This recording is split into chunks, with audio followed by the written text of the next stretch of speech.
warahmatullahi wabarakatuh. Yang terhormat Bapak Kepala SMP Negeri 1 Mejen, Bapak Agus Suryanto SPD. Yang kami hormati Ibu Eni Lestari SPD selaku mentor dalam kegiatan orientasi MOOC P3K tahun 2024 di SMP Negeri 1 Mejen. Yang pertama, kami haturkan puji syukur kehadirat Allah Subhanahu wa taala karena pada hari ini, Kamis 27 Juli 2024, kita berkumpul dalam kegiatan seminar orientasi MOOC P3K tanpa ada halangan suatu apapun. Yang kedua, sholawat serta salam tetap tercurahkan dalam junjungan Nabi Agung Muhammad SAW yang syafaatnya tentu kita nantikan di yaumul kiamah. Mohon izin, perkenalkan diri, saya Octavia Firdianur selaku moderator akan memandu jalannya acara seminar hari ini. Izinkan saya membacakan susunan acara seminar. Yang pertama, pemaparan seminar dari Saudari Karunia Rahmatika SPD selaku peserta P3K 2024. Yang kedua, sesi tanya jawab dan diskusi. 3, penutup oleh peserta. 4, kesimpulan oleh moderator. Untuk acara yang pertama, saya persilahkan peserta untuk memaparkan hasil laporannya kurang lebih 10 menit.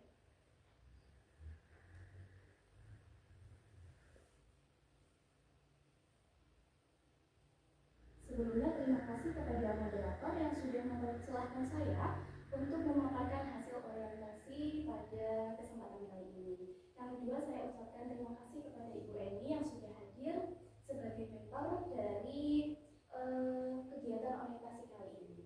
Assalamualaikum warahmatullahi wabarakatuh. Selamat pagi untuk Bapak dan Ibu semuanya. Jadi pada kesempatan kali ini saya akan memperkenalkan diri terlebih dahulu. Nama saya Karunia Rahmatika. Di sini saya sebagai peserta orientasi MOOC P3K tahun 2024. Unit kerja saya ada di SMP Negeri 1 Mejen dan di sini saya sebagai pengampu guru bahasa Indonesia. Kemudian slide selanjutnya. Langsung slide selanjutnya saja. Yang pertama berkaitan dengan latar belakang kegiatan orientasi P3K tahun 2024. Apa saja sih sebetulnya hal-hal yang mendasari atau melatar belakangi dari adanya orientasi kali ini? Yang pertama yaitu memenuhi kebutuhan ASN. Kemudian yang kedua berkaitan dengan penyamaan persepsi atau penyamaan pemahaman antar anggota ASN mengenai peran dan juga tanggung jawab ASN, khususnya ini ASN P3K. Yang ketiga mengenai penerapan nilai-nilai dasar ASN. Kemudian yang keempat mengenai untuk memperkuat kompetensi teknis dari ASN khususnya ini untuk ASN P3K. Yang selanjutnya membangun jenjang dan juga kerjasama antar anggota P3K. Selanjutnya mempersiapkan P3K untuk melaksanakan tupoksi masing-masing. Karena pada dasarnya tupoksi antar setiap jenjang P3K itu berbeda-beda, baik itu untuk P3K guru, P3K kesehatan dan juga P3K teknis. Latar belakang yang selanjutnya adalah untuk memenuhi amanat peraturan perundang-undangan dalam P3K. Dan yang terakhir untuk meningkatkan kualitas pelayanan publik. Karena pada dasarnya untuk P3K ini kita memang bertugas untuk melayani masyarakat kita. Seperti itu. Boleh dilanjut diperlihatkan. Adapun maksud dari terselenggaranya orientasi dari P3K atau MOOC P3K 2024 ini harapannya dapat memberikan pengetahuan dan juga pembekalan kepada P3K yang baru tentang dapat melaksanakan tugasnya dengan baik sesuai dengan ketentuan yang berlaku. Selanjutnya untuk tujuan dari terselenggaranya orientasi P3K ini adalah yang pertama memberikan pemahaman bagi P3K yang baru. Kemudian yang kedua membekali para P3K terkait dengan apa saja yang perlu dilaksanakan, perlu diketahui dan juga perlu dihindari selama menjadi anggota P3K. Yang ketiga, menumbuhkan rasa kebangsaan. Dan yang terakhir adalah untuk membentuk P3K yang profesional.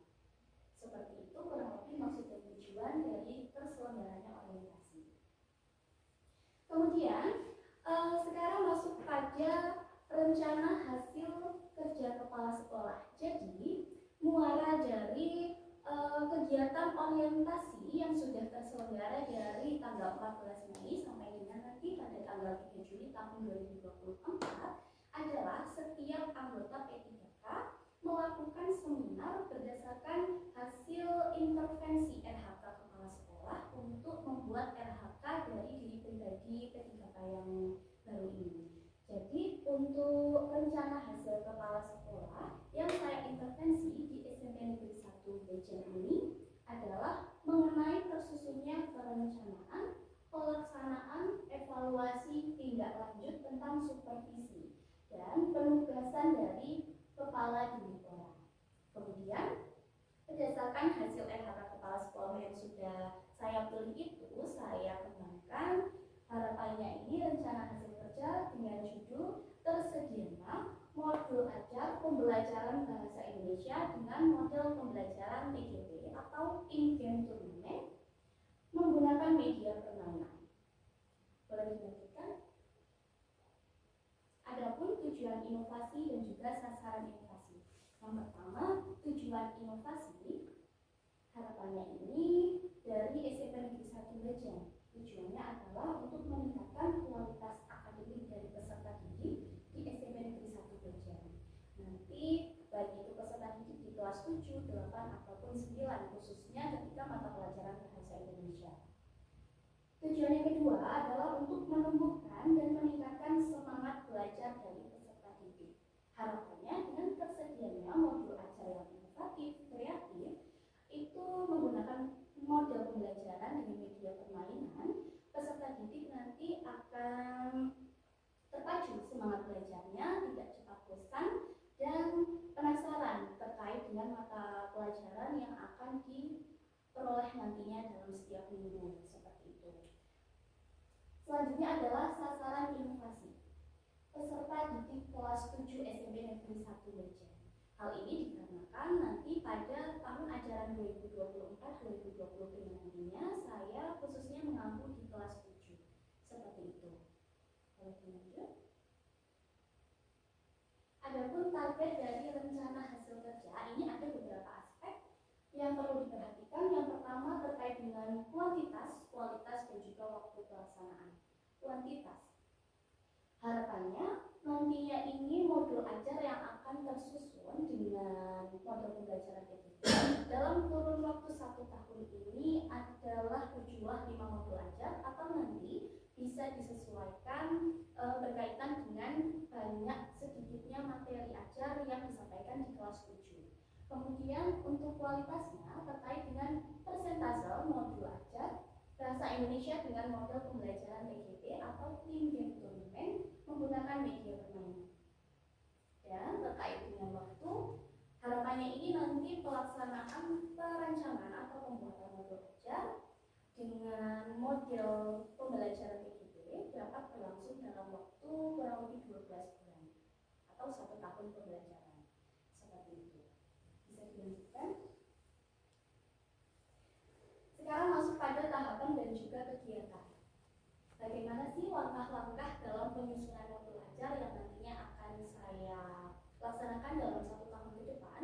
Yang pertama yang perlu diperhatikan yaitu menyusun kerangka dari modul ajar itu sendiri. Menyusun kerangka itu nanti bisa didiskusikan dengan rekan sejawat yang sama-sama mengampu pelajaran bahasa Indonesia di kelas 7 atau di kelas lain juga bisa, atau mungkin bisa juga dengan anggota MPMP Kabupaten Temanggung terkait apa saja materi-materi yang diperlukan atau nanti apabila ada kurikulum baru di tahun ajaran 2024-2025. Kemudian langkah selanjutnya adalah melakukan konsultasi dengan atasan, bisa dengan kepala sekolah atau juga dengan rekan sejawat terkait dengan kerangka-kerangka dalam modul ajar yang sudah saya rencanakan. Dan langkah ketiga adalah memperbaiki kerangka. Apabila ada beberapa yang perlu direvisi, nanti akan saya revisi berdasarkan hasil diskusi lagi. Dan yang terakhir adalah mengembangkan kerangka ke dalam modul ajar yang utuh.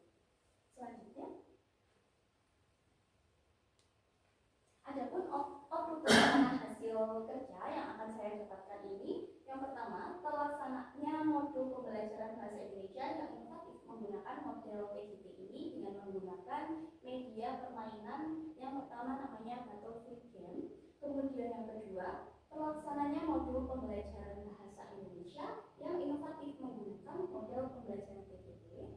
Fokusnya ini dengan media permainan Kejar Aku untuk mengasah konsentrasi dan juga kerjasama peserta didik. Boleh dilanjutkan? Yang terakhir, masuk pada penerapan nilai-nilai berakhlak rencana hasil kerja. Saya memasukkan 3 nilai berakhlak. Yang pertama ini terkait dengan berorientasi pelayanan.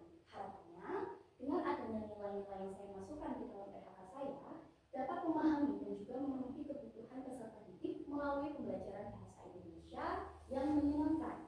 Yang kedua, adaptif.